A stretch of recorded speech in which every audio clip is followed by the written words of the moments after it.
Ya venimos trazando un camino no corto, donde hemos explicado qué es el noviazgo a la luz de las Escrituras. Realmente existe el noviazgo del cortejo bíblico y hay unos principios que gobiernan ese noviazgo. Estuvimos viendo ya 4 de 5 principios que decíamos que existen en la palabra y que regulan las relaciones de nuestros hermanos que quieren casarse, porque el noviazgo bíblico es una preparación rumbo al matrimonio. Decíamos que el primer principio era la piedad.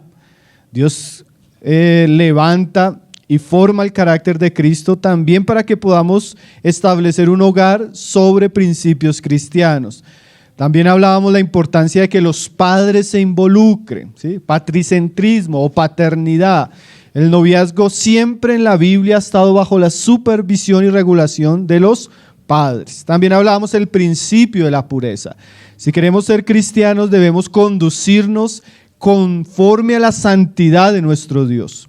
Después estuvimos viendo la necesidad también de la preparación. Un joven tiene que estar maduro espiritualmente y vocacionalmente para poderse casar. Él debe proveer, él debe cuidar de un hogar y para esas cosas él tiene que madurar. Lo mismo la mujer. Hoy veríamos el último principio, que es el principio de la paciencia. Ahora, yo estaba con una carga queriendo de pronto hacer un paréntesis con la serie, pero en sí la enseñanza como tal no sirve para las mismas circunstancias que estamos viviendo, pero recuerde que estamos bajo la serie y también téngame un poco de paciencia porque por las circunstancias también nos va a ayudar en otros aspectos. Entonces, bueno, ¿qué quiere decir el principio de la paciencia en cuanto al noviazgo?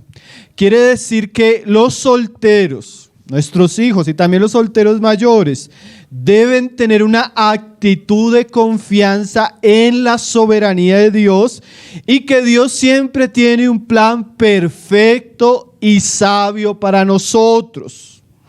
Las relaciones, especialmente el noviazgo, no está basado en lo que sentimos ni en lo que vemos. Es más, la vida cristiana no está basada en lo que sentimos. El apóstol Pablo dice que vivimos por la fe, no por lo que vemos, ¿cierto? Entonces, de la misma manera, este proceso de noviazgo, de cortejo bíblico, no está basado necesariamente, aunque incluye los sentimientos, está basado en cosas que Dios habla. Y una de las cosas que vamos a ver hoy es la importancia de esperar los tiempos correctos de Dios.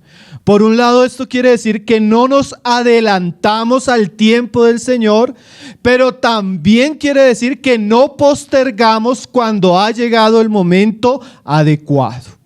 Por un lado, alguno puede ser culpable en esta área de pecar porque actúa prematuramente. ¿Sí? Un joven se precipita a una relación antes de tiempo. Por otro lado, algún hombre que ya está en la hora, una mujer que ya está en la hora, que ya es el tiempo de Dios, tal vez por temor o por otros asuntos se abstiene de caminar en cosas que Dios ha dicho y quiere para él. Entonces es muy importante entender los tiempos y someternos a la voluntad de Dios. En el mundo es lo contrario. Generalmente en cuanto a las relaciones románticas, amorosas, lo que nosotros vemos es como las personas van en un camino muy apresurado y cometen todo tipo de desaciertos. Es más, si nosotros nos examinamos, muchos de nosotros tenemos una vida difícil porque tal vez en esta área nos precipitamos, pecamos, nos involucramos en relaciones que no eran la voluntad del Señor y eso muchas veces ha traído pérdida de tiempo, ha traído consecuencias serias sobre nuestra vida, eso ha traído que nuestro progreso espiritual a veces sea muy limitado y a veces consecuencias aún en nuestros hijos cuando no era el tiempo ni la persona correcta. Entonces el principio de la paciencia es definitivamente un principio muy importante que no solo abarca las relaciones amorosas, sino esto es de toda la vida cristiana. Como decíamos ahora, esto tiene una aplicación tan amplia, hermanos, pero hoy vamos a enfocarlo en el noviazgo sin dejar que la misma palabra nos hable a todos en las circunstancias que estamos viviendo. Entonces leímos un pasaje ahí en Hebreos 10:35, dice: no perdáis pues vuestra confianza, que tiene grandes galardones. Ese es el pasaje central que vamos a tener. Porque os es necesaria la paciencia. Resalte esa frase. Nos es necesaria la paciencia, para que habiendo hecho la voluntad de Dios, que obtengáis la promesa. Entonces, de este pasaje vamos a extraer el principio de muchos más pasajes que nos podrían servir, pero vamos a usar este pasaje. Ahora, yo primeramente quiero hacer un estudio exegético, por lo menos rápido, de este pasaje, para ver qué significa primeramente ese pasaje en su contexto, y después lo vamos a aplicar, ¿sí? Aplicar al noviazgo. Pero es muy bueno que tengamos el contexto también para que no saquemos el pasaje de contexto y lo malinterpretemos, que eso sucede mucho, porque usted podría, ahí leyendo, usted va a pensar que tal vez la promesa es el matrimonio, pero esa no es la promesa en el contexto, ¿sí? Es otro asunto, pero el contexto nos da principios para toda la vida cristiana. Vamos entonces, para ver el contexto e interpretar claramente el texto, vamos a ver el contexto inmediato. El contexto inmediato sería verso 32, 33, aunque hay un contexto todavía más amplio, pero nos daría mucho tiempo. La epístola a los hebreos es una carta que se escribió para cristianos judíos, por eso se llama la epístola a los hebreos, que estaban pasando por una situación muy particular. Cuando usted lee la carta, usted ve claramente. Ellos, después de haber creído en Jesucristo, ellos estaban abandonando la fe. No se estaban yendo al mundo como tal, estaban volviendo a la tradición judía y a la ley.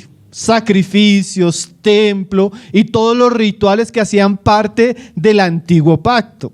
Entonces el autor a la epístola, al ver cómo estos cristianos están volviendo atrás, él hace una tremenda exhortación donde a través de todas las cartas nos muestra la grandeza de Cristo en comparación a todo lo que representaba el antiguo pacto. Moisés, Josué, Aarón, el templo, los sacrificios, y el autor nos muestra la superioridad de Cristo. Realmente es una absoluta estupidez dejar a Cristo para volver atrás. Pero eso estaba sucediendo, hermano, y sucede hoy en día.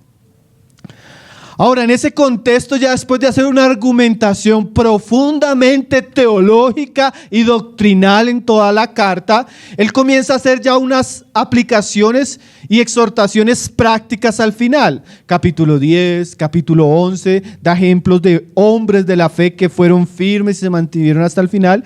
Y en el capítulo 12 en adelante, él sigue haciendo aplicaciones prácticas. Entonces, este pasaje se encuentra en medio de aplicaciones prácticas a cristianos que están volviendo atrás.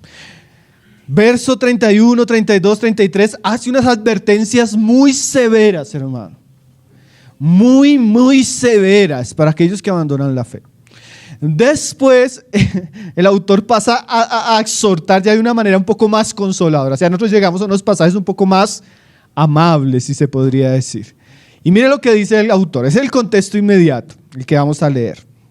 Dice ahí en el verso 32: pero traed a la memoria los días pasados, en los cuales después de haber sido iluminados, sostuviste gran combate de padecimientos.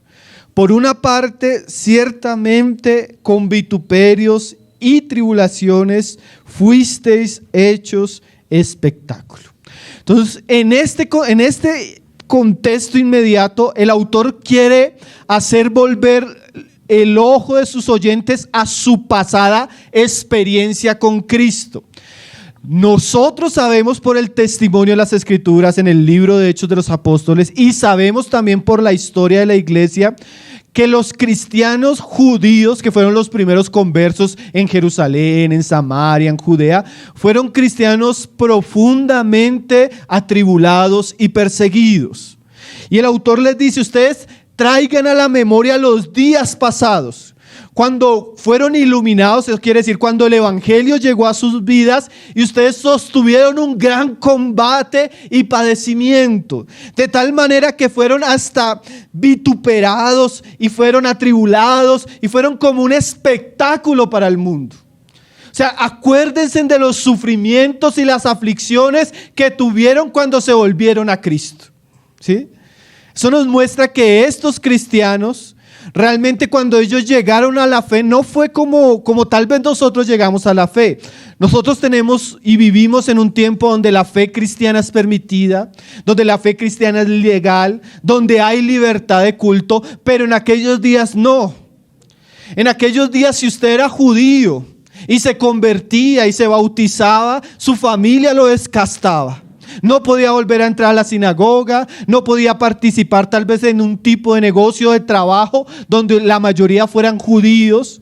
Usted iba a sufrir persecución familiar, persecución religiosa, persecución social. Algunos de estos hermanos fueron echados a la cárcel, algunos de estos hermanos fueron torturados, otros fueron martirizados. Ese fue el comienzo de su fe. No fue fácil para ellos comenzar. Pero a pesar de todas las adversidades que ellos tuvieron en un comienzo, se mantuvieron firmes. Era una fe genuina. El autor le está escribiendo a verdaderos cristianos que ya habían sufrido por Cristo, que ya habían pagado un precio, una cuota inicial cuando se convirtieron. No solo ellos habían sufrido, dice ahí, y por otras, o sea, por un lado sufrieron, y dice, y por otras llegasteis a ser compañeros de los que estaban en una situación semejante. O sea, no solo eran cristianos que en un pasado habían sufrido, sino que eran cristianos que se compadecían con otros cristianos que estaban en una situación semejante de sufrimiento. Posiblemente ellos visitaron a los hermanos que estaban en las cárceles. Posiblemente ellos suplieron las necesidades de aquellos pobres, de aquellos que sufrieron tal vez la muerte de sus padres, de aquellos que tal vez no tenían que comer o no tenían dónde vivir por causa de su fe. ¿Sí? Y lo último que nos dice: y el despojo de vuestros bienes sufristeis con gozo, sabiendo que tenéis en vosotros una mejor y perdurable herencia en los cielos. Finalmente, estos cristianos, como veníamos diciendo, también perdieron sus propiedades.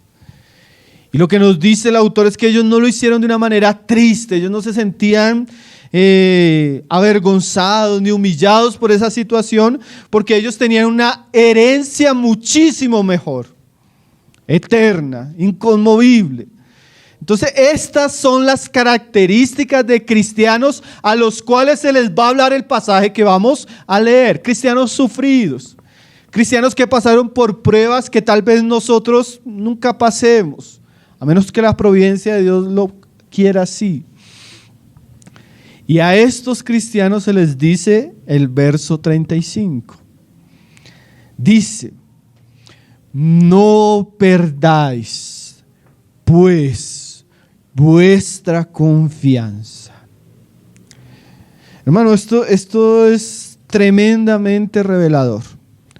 Un cristiano que pudo haber comenzado su fe con pruebas severas, un cristiano que pudo haber comenzado su fe sufriendo ampliamente por la causa de Cristo, en el transcurso de su carrera o vida cristiana puede perder la confianza inicial.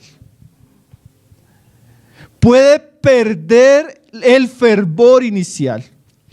Puede perder la valentía que lo caracterizó sus primeros días. Eso en la Biblia se le llama enfriamiento espiritual. No necesariamente todos los cristianos que comienzan con fervor, sufriendo por la causa de Cristo, van a terminar de la misma manera. La Biblia nos advierte, y la experiencia también lo confirma, que no es cómo comenzamos, sino cómo terminamos. Algunos comenzaron bien y ya no están entre nosotros. Algunos comenzaron fervientes y hoy están fríos. Algunos eran celosos en cuanto a Cristo, el Evangelio, la santidad, y se han deslizado al pecado, al mundo.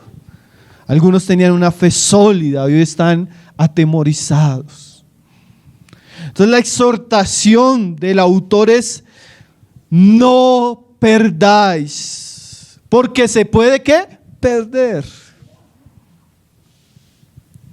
Esa confianza, esa seguridad de nuestro corazón, hermano, se puede perder si somos descuidados. Entonces dice el autor: no perdáis pues vuestra confianza. Esa palabra perder en el griego, apóbalo, que es una unión de dos términos, significa literalmente o figurativamente soltar. No suelten su confianza, ¿sí? Dios nos ha dado la fe, hermano. La fe viene por el oír y el oír la palabra de Dios. Pero en un sentido, en la práctica, el cristiano puede soltarse de esa fe, de esa confianza que Dios da por la palabra. Ellos ya lo estaban viviendo. Eso no es una advertencia porque sí, el autor ya con una preocupación solemne por estos oyentes, él escribe porque él sabe que muchos se están abandonando la fe. Y él les dice: no pierdan su confianza. Esa palabra confianza en el griego parreseia significa seguridad. Literalmente eso se puede hacer una traducción más exacta. No pierdan la seguridad. O sea, no dejen que entren los temores, no dejen que entren los miedos, no dejen que entren las dudas. Recuerden cómo sufrieron y se mantuvieron firmes. Y es que a veces nosotros podemos pasar momentos de mucha dificultad, ver la gracia del Señor, fortalecernos, pero con el tiempo tal vez comenzamos a bajar la guardia. Tal vez vinieron tiempos de abundancia, tiempos de prosperidad, tal vez vinieron tiempos de tranquilidad y comenzamos a relajarnos. Y cuando tal vez vuelve la prueba, nos escandalizamos. ¿Sí? O sea, el autor está diciéndoles: manténganse en eso que tenían antes. De la manera que confiaron antes, se mantuvieron antes, ahora manténganse. ¿Sí? A veces pasamos por épocas de enfermedad y el Señor nos ayuda. Pasa el tiempo y vuelve la enfermedad y como que nos escandalizamos, pero ya nos sostuvo en el pasado. Tuvimos problemas con nuestros hijos en el pasado y Dios nos sostuvo y bueno, vinieron tiempos de tranquilidad, volvieron los tiempos, pues hay que afirmarnos otra vez. Lo mismo en el área económica, lo mismo en las situaciones. Aún mire lo que estamos viviendo en estos días. Ya veníamos de un año, hermano. Dios nos sostuvo, amén. Y nos va a seguir sosteniendo. No perdamos nuestra confianza. Porque a veces eso se puede ir perdiendo. Pensamientos sutiles, preocupaciones, ansiedad, afán en otros casos, pueden hacer que nosotros perdamos esa seguridad en nuestro Dios. El autor en esta epístola usa ese término 3 veces, confiadamente o confiando. Y el hermano Warren Wiersbe, cuando él hace su comentario de esta carta, el título del libro se llama así: Confiados en Cristo. ¿Sí? Es una exhortación para que nosotros no perdamos nuestra confianza en Cristo. El autor está invitando a estos cristianos que están en un periodo de mucha transición, están pasando del antiguo al nuevo pacto, están viviendo persecución religiosa, están siendo atribulados, para que ellos no pierdan su confianza, sino que se afirmen en Cristo. O sea, que mantengan esa misma valentía, esa misma seguridad y esa misma confianza que tuvieron en el comienzo. ¿Por qué lo dice el autor? Miren lo que dice ahí al final del versículo. No perdáis vuestra confianza, que tiene grande galardón. Hermano, la confianza siempre va a ser recompensada. Dios, hermano, y eso es muy importante. Hay cosas que Dios siempre recompensa. Hay cosas que Dios siempre castiga. Usted no puede violar, porque eso es parte del carácter de Dios. ¿Qué cosas siempre Dios recompensa? La fe, la confianza y la seguridad en Él. ¿Qué cosas Dios siempre castiga? La incredulidad. ¿Usted ha leído la jornada que vivió Israel en el desierto, donde de casi 1 millón de personas solo entraron 2 a la tierra prometida? ¿Y saben cuál fue el pecado más grande y más recurrente de esta generación? La incredulidad, que se manifestaba de diferentes maneras: murmuración, ansiedad, actuaban sin la voluntad de Dios, sin esperar en el Señor. ¿Sí? Entonces, un gran pecado, hermanos, que siempre trae consecuencias, porque nos desvincula de Dios y nos ayuda a actuar en nuestra propia carne o prudencia, es la incredulidad. Como también una gran virtud siempre en la vida cristiana es la confianza. Hermano, no importa, de verdad, no importa la situación, no pierda la confianza. No pierda la seguridad en Cristo. Claro, nosotros podemos desconfiar de nosotros mismos. Yo no le estoy diciendo confíe en usted, no, desconfíe en usted. Usted no puede confiar tal vez en el hombre que usted ve, mucho menos en un presidente, en un partido. No confíe en eso. Pero nosotros sí podemos confiar ciegamente en Cristo. Y esa palabra es claro que confiar en Cristo no es un asunto de ceguera, sino es un asunto de verdadera fe. ¿Sí? Y dice ahí, no perdáis pues vuestra confianza, que tiene grande galardón. Entonces, un soltero que quiere casarse, él tiene que saber esto. Él puede confiar plena y absolutamente en Dios. Y esa confianza y seguridad traerá grandes bendiciones de Dios para su vida. Hermano, ¿qué debo hacer y qué debo hacer? Y sí, hay cosas que uno debe hacer. Hemos venido enseñando qué cosas debe hacer. Pero sobre todas las cosas, sellando lo que venimos diciendo, lo que tiene que hacer usted, mi querido hermano y hermana, es confiar en Dios. ¿Sí? En el Dios que es soberano, que todo lo sabe. El Dios que tiene tiempos perfectos para nosotros, caminos de bendición y de recompensa. Y ahora mire lo que le añade el versículo 36. Porque os es necesaria, y esa palabra, la paciencia, para que, habiendo hecho la voluntad de Dios, obtengáis la promesa. Ahora el autor le añade a la confianza que nos debe caracterizar la paciencia. Dice, mire cómo dice ahí, os es necesaria ¿qué? La paciencia.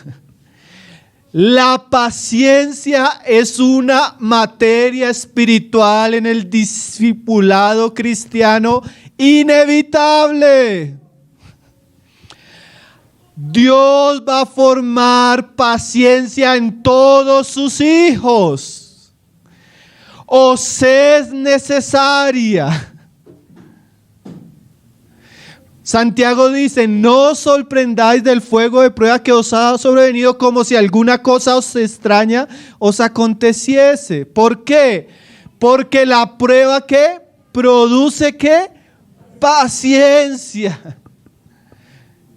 Y Dios no solo quiere que usted tenga una paciencia así tímida, pequeña, sino el autor dice, mas tenga la paciencia su obra ¿qué? Completa.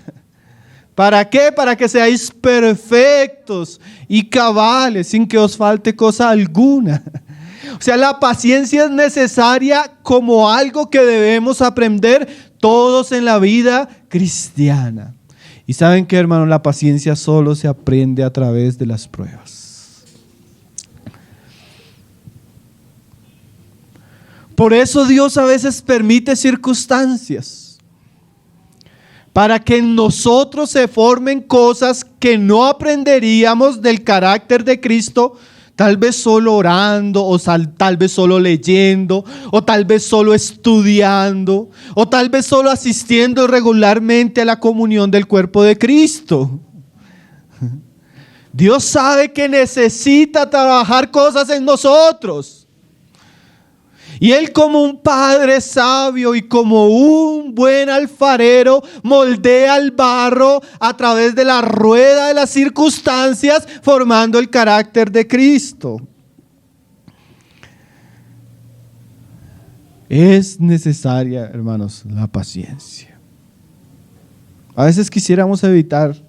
Un padre siempre quiere evitarle sufrimiento a sus hijos, naturalmente, ¿no? Pero Dios no es ese padre. Dios sabe que a veces su pueblo no necesita.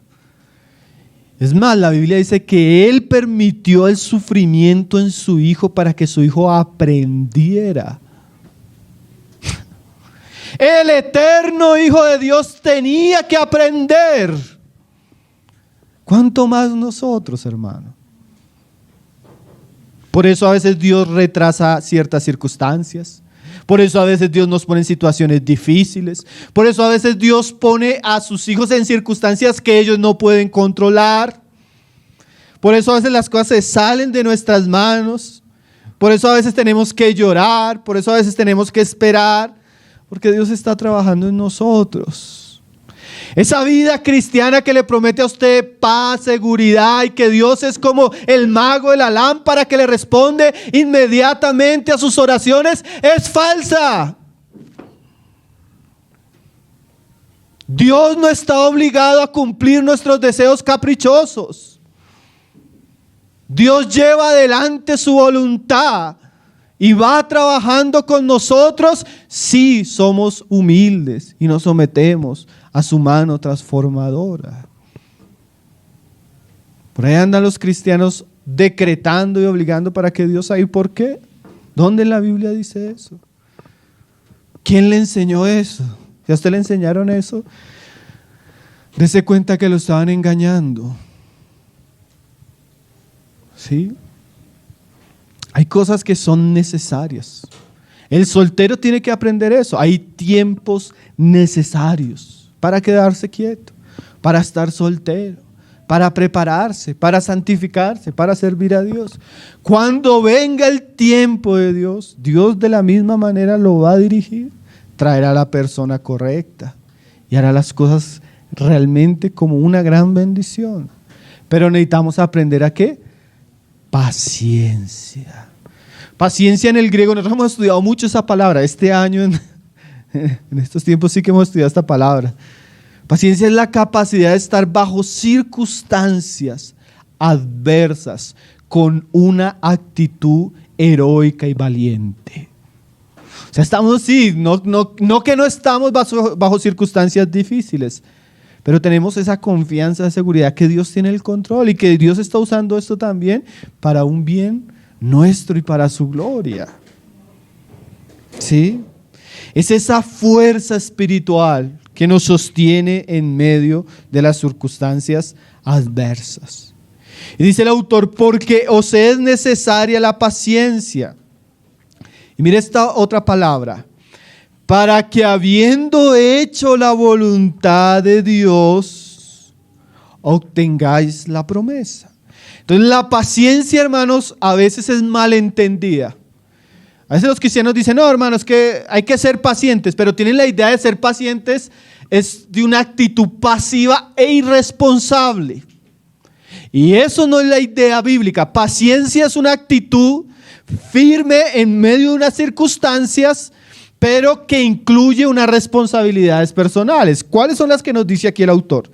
Dice, porque os es necesaria la paciencia para que habiendo hecho la voluntad de Dios. O sea, hay dos cosas que aquí liga el autor: paciencia y obediencia.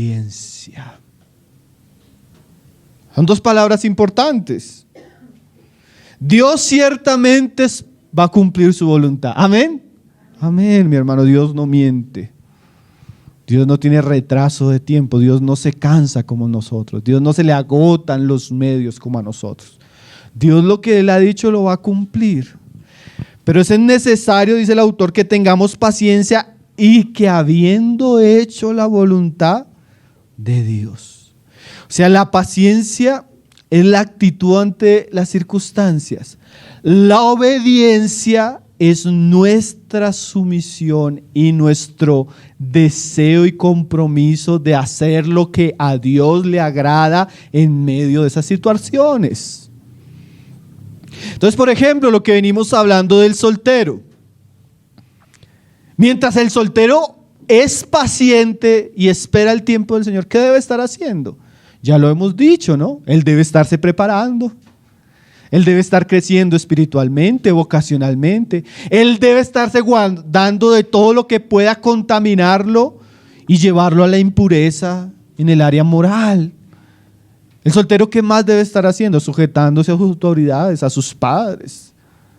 O sea, el soltero tiene muchas cosas que hacer, hermano, que son la voluntad de Dios mientras llega el tiempo de Dios para el matrimonio, ¿cierto? Entonces una hermana a uno le dice, bueno, mi hermana, entonces ¿cómo está? No, yo estoy esperando. Eso es una parte, ¿cierto? ¿Está esperando? Sí, me quiero casar. Amén. Que llegue el hombre de Dios, el Brad Pitt cristiano. Pero mientras tanto, ¿qué debe hacer, mi hermana? Prepararse, aprender a cocinar, aprender a cuidar la casa, ayudar a hermanas casadas con sus hijos, dedicarse al servicio en la iglesia, dedicarse al servicio en los santos, consagrarse, santificarse, orar, ayunar, buscar de Dios, santificarse, paciencia y obediencia. Porque algunos dicen, no, esperando, pero en realidad están haciendo todo tipo de cosas que no son la voluntad de Dios expresada en su palabra. Entonces la paciencia incluye organizar y enderezar mi vida conforme a la voluntad de Dios. ¿Sí? Hermano, no nos engañemos. Dios siempre espera que lo obedezcamos, hermano. Dios siempre espera que lo obedezcamos. Y esto es un ingrediente importante para que Dios lo bendiga. ¿Usted cree que Dios va a bendecir a un soltero que menosprecia la palabra del Señor, que se rebela contra sus padres, que anda impuramente con un buen matrimonio? Dios no puede ser burlado, hermanos. Si nosotros esperamos y enseñamos a los solteros a esperar, a guardarse y a obedecer a Dios, seguramente Dios los va a bendecir con un matrimonio fuerte, cristiano, para la gloria de Dios.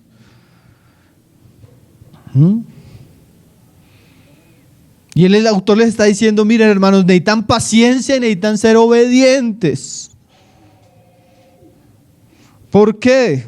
Dice ahí en el verso 37, porque aún un poquito, y el que ha de venir vendrá y no tardará. El autor vuelve el corazón de ellos ya no solo al pasado, sino al futuro. ¿Cuál es el futuro? La venida de Cristo. No pierdan la confianza, sean pacientes, hagan la voluntad de Dios, porque el Señor va a venir. Y que cuando el Señor venga, nos haya haciendo esto, como casados o como solteros. El Señor nos halle andando de una manera con confianza hacia Él, soportando las circunstancias y haciendo su voluntad en todo tiempo.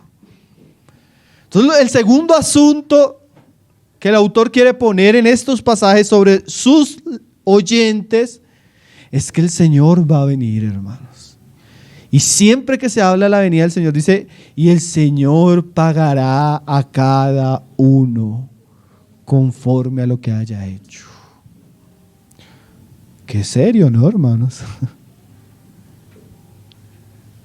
El Señor volverá, hermanos, y Él nos va a pagar conforme a lo que hayamos hecho. Algunos serán recompensados aquel día, pero algunos también serán en aquel día castigados por su necedad.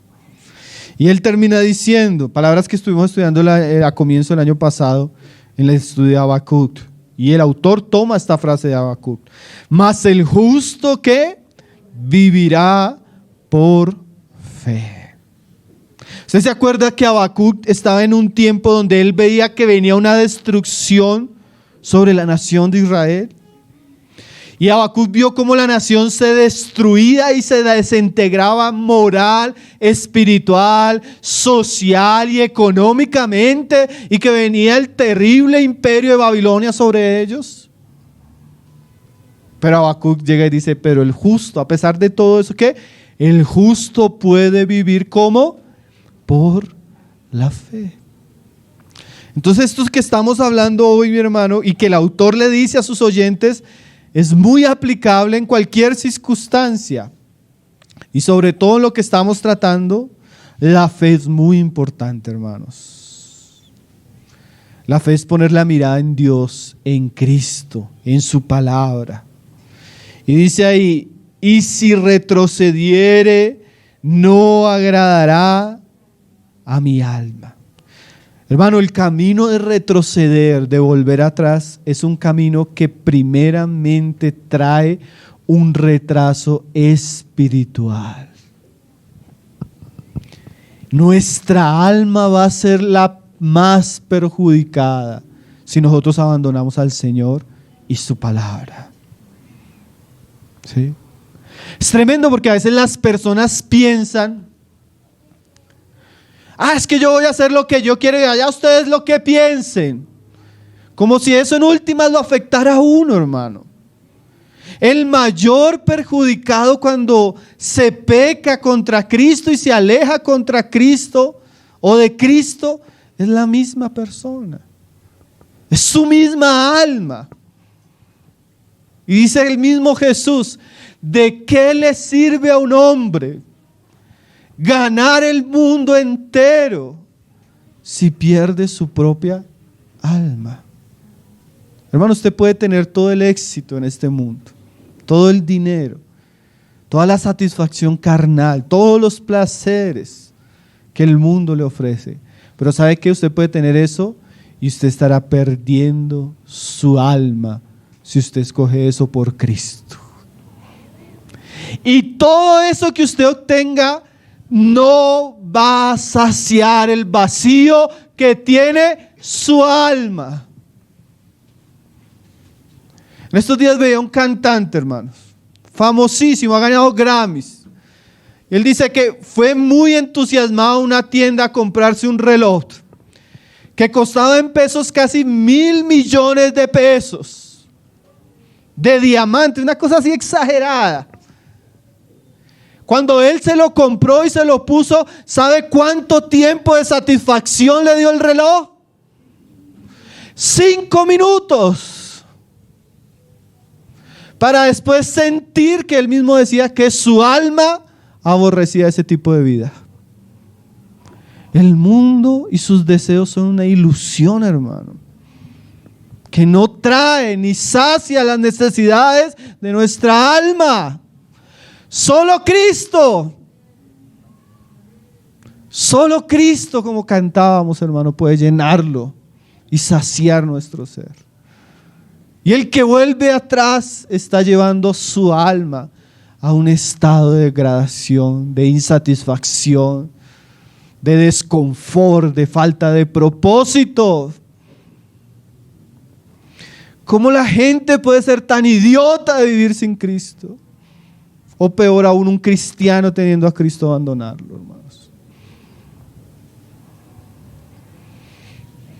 Sino, dice, pero nosotros no somos de los que retroceden para perdición, sino de los que tienen fe para preservación del alma. Por un lado, el retroceder destruye y degrada. Por otro lado, el avanzar fortalece, afirma y guarda nuestra alma.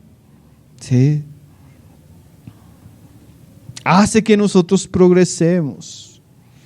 Y dice ahí, pero nosotros, y ojalá pudiéramos decir todos así como el autor, pero nosotros no somos de los que retroceden para perdición. O sea, nuestros nombres no están en la lista de aquellos que están abandonando. Nuestros nombres no están en la lista de aquellos que se están escandalizando. Nuestros nombres no están en la lista de aquellos que están abandonando la fe para irse al mundo. Por el contrario, nosotros somos de los que tienen fe para preservar nuestra alma. Tenga fe, hermano. Tenga fe, que la fe va a ser ricamente recompensada.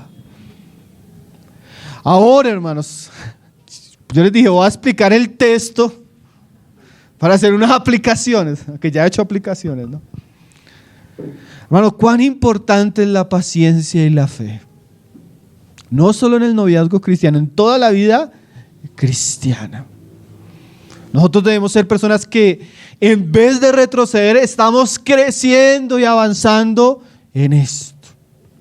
Ahora, en cuanto al noviazgo, cuán necesario es que el soltero cristiano tenga una actitud humilde y de sometimiento a Dios, confiando pacientemente que Dios, quien es soberano, tiene un plan y un tiempo perfecto para Dios en esta área. Hermano, Dios no se equivoca. Hay cristianos que le dicen, no, es que yo pienso que si yo hubiera hecho en esta época, Dios no se equivoca. Si Él quitó una persona, si Él no prosperó un asunto, es porque no era su voluntad, no era el tiempo correcto, no era la persona correcta. Dios lo libró a usted o lo libró al otro. ¿Sí? Debemos confiar que Dios tiene el control de las situaciones. Y esta es la primera aplicación final que yo hago para el soltero, y no solo para el soltero, para todos, pero especialmente el soltero. Necesitamos conocer la soberanía de Dios, hermano. Es un atributo, hermano, tan importante, porque ahí va a estar anclada nuestra alma. Mírenlo como lo dice Pablo ahí en Romanos 8, 28. Pablo viene hablando de las aflicciones del tiempo presente. Y Pablo dice que hay un gemido, hermano, ¿no? Tal vez en estos días nosotros sentimos más ese gemido, pero ese gemido ha existido desde la caída. Y el gemido es tan grande que la misma creación gime deseando ser redimida de su actual estado de decadencia. La misma creación está con dolores por causa del pecado del hombre. ¿Sí? Ese gemir en nuestros días, en nuestro país, por la crisis, por la inestabilidad, por el virus, por las protestas, es un pequeño tono de un gran gemir que existe desde que el hombre se rebeló contra Dios.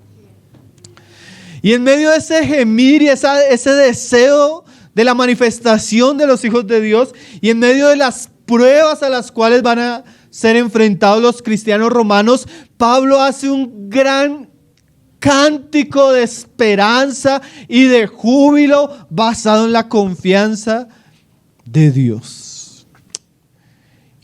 Esto necesitamos guardarlo en el corazón, hermano.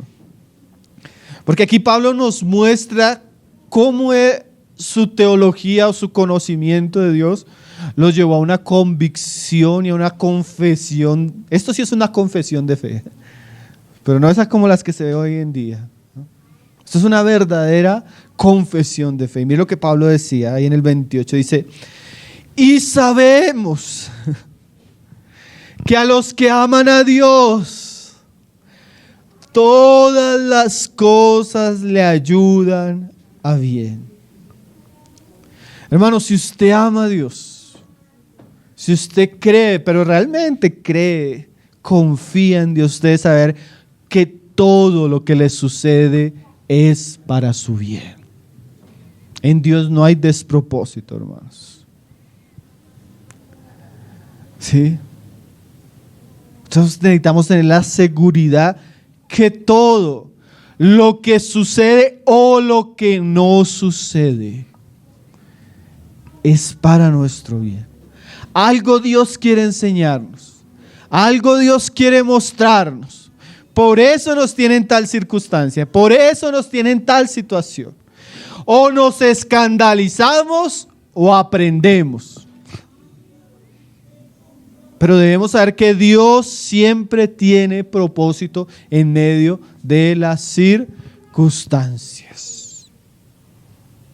¿Quiénes son los que aman a Dios? Dice ahí, estos es los que conforme a su propósito son llamados. Porque mira ahí donde está el Dios que nosotros creemos, un Dios eterno, un Dios que conoce las cosas desde antes que ellas sucedan, un Dios que nos apartó desde que antes que nosotros naciéramos, ¿sí?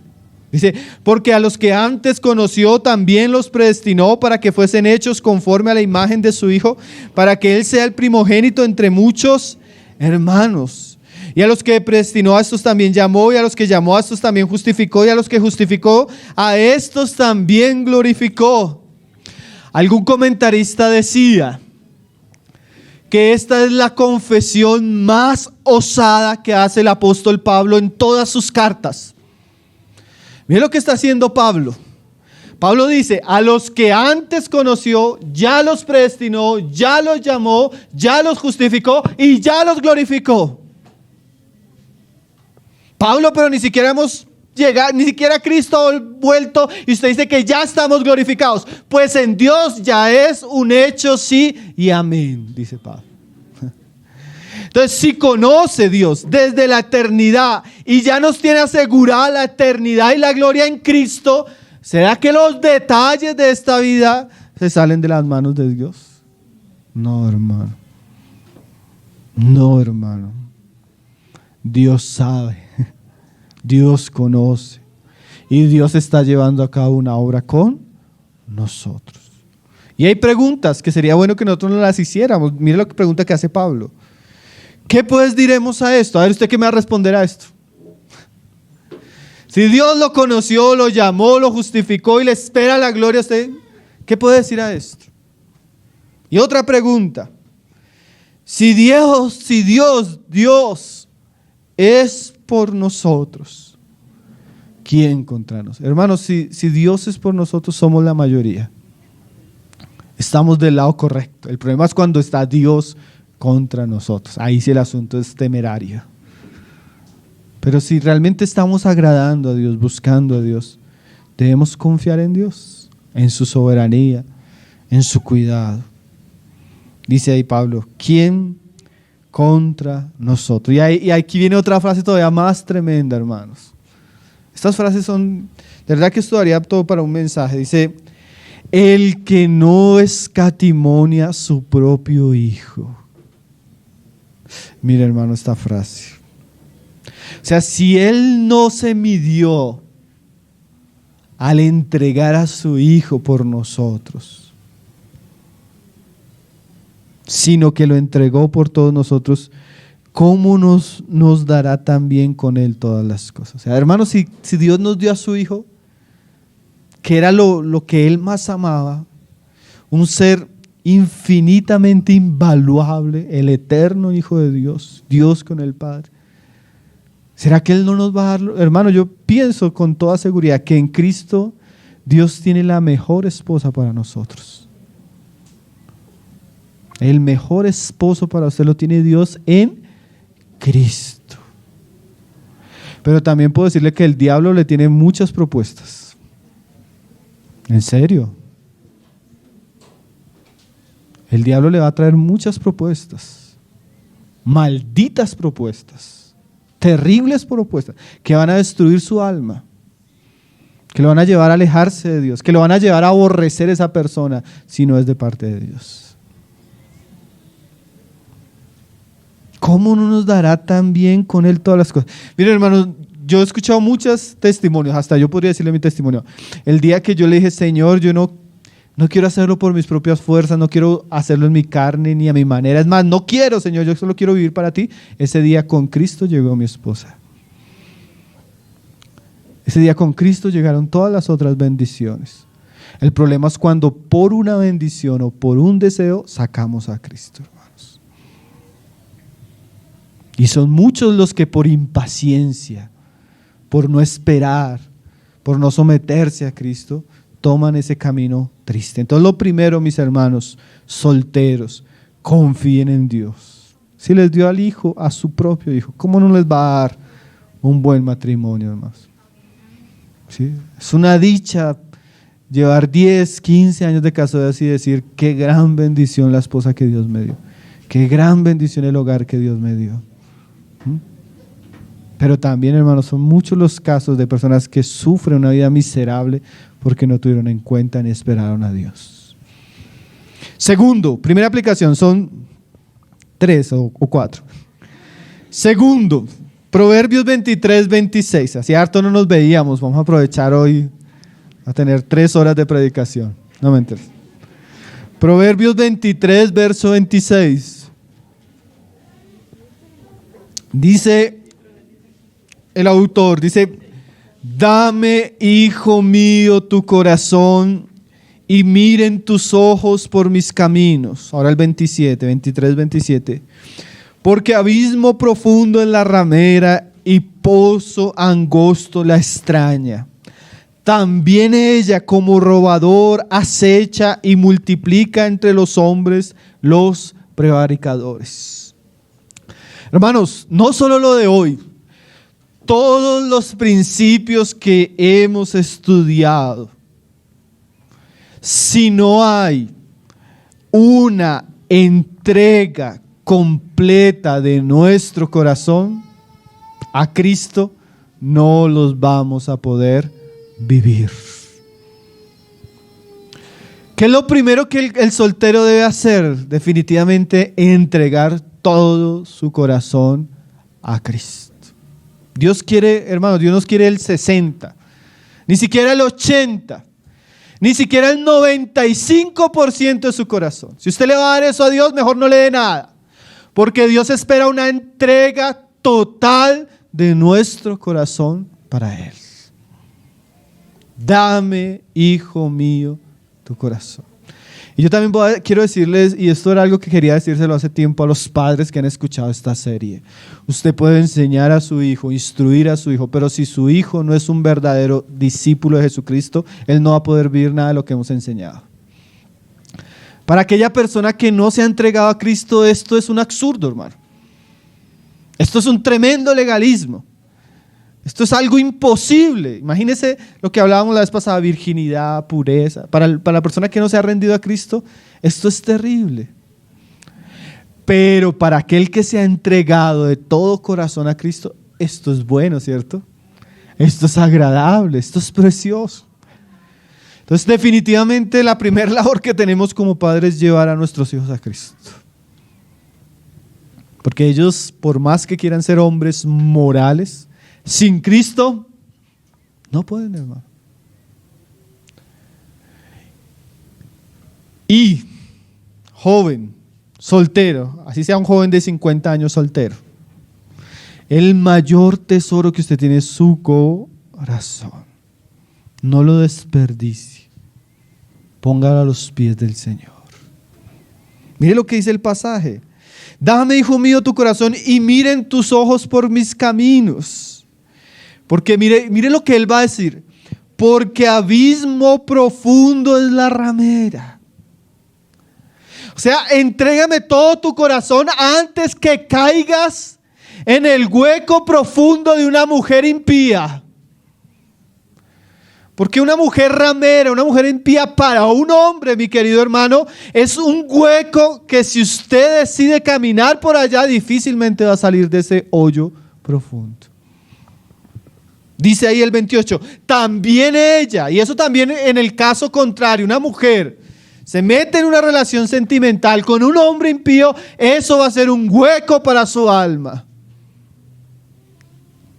Dice, también ella, como robador. Hermano, hay muchas relaciones que son ladrones espirituales. Le van a robar a usted la juventud, le van a robar a usted la belleza, le van a robar la paz y lo peor de todo, le van a robar a Cristo. Por eso rinda su corazón a Dios, porque es en el único lugar donde vamos a estar, ¿qué? Seguros. Hay muchos ladrones, hermano. Y mire, ella dice ahí, acecha. O sea, la mujer impía, el hombre impío está ahí acechando, ahí en su trabajo, en su universidad, en sus amistades, en el barrio, ahí en la misma cuadra. Si usted no vigila, eso es un ladrón que va a venir a robarle las bendiciones de Dios. Y multiplica entre los hombres los prevaricadores. O sea, causa que haya una multiplicación de los malos, de los impíos, de los que apostatan, de los que se alejan. Entonces, como hay tantos peligros, entregue todo su corazón a Dios. Es el lugar más seguro, es el lugar más bienaventurado y es el lugar más agradable para nuestra alma. Tercero, primero, confíe en la soberanía de Dios. Segundo, entregue su corazón. Hay un artículo precioso que escribió Andresito para la revista que se llama, creo que se llama así, Entregando todo nuestro corazón. Es para los jóvenes. Qué artículo precioso, hermanos. Léanlo. De verdad, vale la pena ese artículo, leerlo. El Señor nos llama a consagrarnos totalmente a Él. Y lo último es que, vamos a leer ahí Mateo 25, 14, un versículo. Por un lado, confiemos en la soberanía de Dios. Paciencia incluye eso, confiar en la soberanía de Dios. Rendir nuestro corazón a Cristo. Y tercero, entender nuestra situación particular. Dice ahí Mateo 24, 14, 15, dice, porque el reino de los cielos es como un hombre que yéndose lejos llamó a sus siervos y les entregó sus bienes. Y a uno dio 5 talentos, a otros 2, a otros 1. Y esta es la frase que quería llegar. Cada uno conforme a su capacidad. Hermanos, en cuanto a la paciencia y el noviazgo, la soltería, a veces, bueno, es que a veces parecía que los hermanos solo escuchan una frase y pierden todo el contexto de la enseñanza. La vez pasada decíamos, ¿no? Cierta edad de pronto es lo recomendado. Pero lo que veníamos diciendo antes era que había una preparación, ¿cierto? No es tanto la edad biológica, es la madurez y la preparación correcta. Pero hay algo que nosotros debemos ver en cuanto a cuestiones matrimoniales y amorosas y en cuanto al noviazgo, es que cada uno, como dice aquí, a cada uno Él dio conforme a su capacidad. No todos tenemos la misma capacidad. ¿En qué sentido? Yo puedo decirles, no hermano, yo un día iba, me subía a evangelizar en un bus, predicaba todos los días en los buses y predicando ahí conocí a mi esposa. Entonces dice un joven, no, yo me voy a subir a predicar a los buses. Entonces yo puedo decirle acá, hermanos, párese, predique. Dios, hermano, eso fue mi experiencia. Pero mi experiencia no es su experiencia. Cada uno que en particular. O sea, cada soltero debe conocer su situación ¿qué? Particular. Para unos la espera va a ser a los 20 años, mi hermano, que llegue el matrimonio, a otros los 25, a otros a los 30, a otros a los 40. Hace poco yo estaba celebrando una boda de unos hermanos que tenían casi 60. No estoy exagerando, hermano, estaban llegando a 60. ¿Por qué? Pues porque estos se convirtieron a los 50 y algo de años. En cambio, el que se casó de 20 o 25 creció en un hogar cristiano con buenos padres cristianos. ¿Está entendiendo? Hay unos que llegan solteros sin problemas, hay otros que llegan con hijos. Hay otros que vienen de divorcios. Hay otros que son viudos. O sea, nosotros debemos ser y aún los que servimos y los que aconsejamos, debemos tener mucho cuidado de poner una receta médica para todos los casos. ¿Me entiende? Porque no todos somos iguales. No todos venimos de las mismas circunstancias. Y la paciencia en cada uno será también según la necesidad y la capacidad. Hay algunos que llegan a la fe y a los 3 años se han casado. Hay otros que llevan 20 años y no se han casado. Porque Dios tiene su tiempo para cada uno de nosotros. Entonces, conocer, hermano, mi situación. Hay hermanos que le hemos dicho, oiga, como decíamos ahora, hermanos, ya, pues que está esperando, ¿no? Cásese. Ya su mamá lo ha mantenido muchos años sin vergüenza, ya está trabajando, ya está en la edad, salga de esa casa, sea hombre. Hay otros casos que uno le dice, uy, hermano, se tiene que arreglar esa cantidad de problemas que tiene detrás. No de un paso adelante hasta que no solucione su vida. De verdad. Porque no todas las situaciones son iguales. Entonces necesitamos tener paciencia y también conocer nuestra situación particular. Y cada soltero se debe preguntar, ¿cómo estoy yo? No, yo estoy... No, a mí me falta... No, yo ya estoy. Hay que ver en qué tiempo estamos y también eso va a determinar. Y aceptar, hermano, con contentamiento y alegría, como cuando estuvimos hablando con los solteros en el estudio pasado de la familia, la circunstancia que Dios nos ha dado. Como decía Amy Carmichael, que ella decía, en la aceptación está la paz. Si Dios me tiene como soltero, amén. Si me tiene como casado, amén. Si quiere que me comprometa para un matrimonio, amén. Si no quiere, amén. ¿Sí? Debemos aprender a aceptar lo que Dios en su soberanía nos tiene para este tiempo. Paciencia, hermanos. Os es necesaria la paciencia. Ya en la próxima reunión comenzamos a ver qué serían los pasos para el noviazgo, ya como tal el noviazgo. Hasta ahora estábamos en ¿qué? Preparación. 7 enseñanzas de preparación. Pero ya vamos a ir terminando, ya estamos llegando a los puntos. Después de tener una buena base doctrinal, vamos a tener una buena aplicación de lo que debería ser un noviazgo ya en la práctica y lo que es el matrimonio. Entonces, animarnos, mis hermanos. No pierdan la confianza que tiene grande galardo. Confiemos, aún en medio de las circunstancias, hermanos. Yo les decía que esta enseñanza tenía muchas imágenes. El tiempo que estamos es una enseñanza que trae mucha riqueza para nuestros corazones. Vamos a orar para dar gracias.